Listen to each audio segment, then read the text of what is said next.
We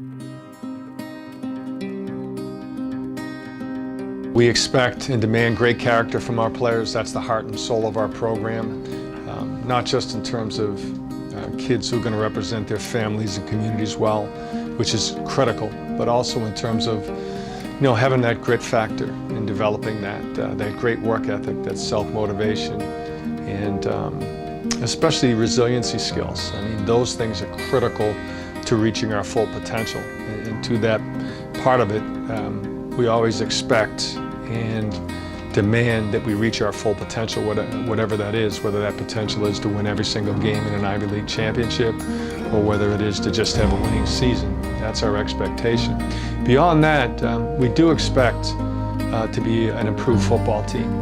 I say that because I think we're going to be much better up front in the offensive line and the defensive line. And in our program, we have a sort of a saying that it's what's up front that counts. It's a line of scrimmage game. And with 4 starters coming back on the offensive line, with 2 really potentially outstanding sort of national type kids in left tackle Timmy O'Brien, a 6'7", 290-pound offensive lineman from Southern California, and right guard Larry Allen, who's a preseason All-American, we think is an NFL prospect.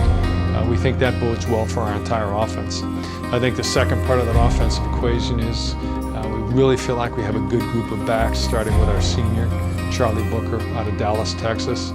And you throw in a quarterback situation where we've got some experience now. Last year, obviously we had some growing pains with a freshman quarterback at times, and I think whether it's Jake or whether it's Tommy, I think both kids are going to do a good job and will be improved. You throw in some explosive, skilled athletes like Justice Shelton Mosley, and obviously our expectations are such that those guys can make some big plays. Defensively, same thing. Richie Ryan and Stonehart at defensive tackle. Those guys are 4-year players, and they're kids that we think can be at the top of our league. You throw in Jordan Hill at linebacker. You look at our captain, Zach, at safety, and we really feel like if we can stay healthy, we'll be a much better football team.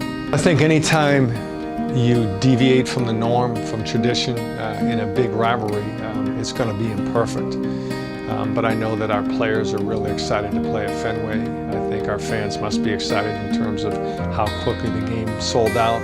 I know Fenway's really excited. I think this has the potential to be the biggest crowd for a college football game in their history, including the Notre Dame-Boston College game. So there's a lot of positives. At the end of the day, it's imperfect. I do feel for the folks who we may miss out a little bit on the aspect and tradition of tailgating and those things, but I think they'll find a way to do that in Boston, in some of the restaurants and so forth. So all in all, it's all good from here. We got a long way to go to get there, but it should be our expectations. It's going to be a very exciting, nationally televised, great Harvard Yale game.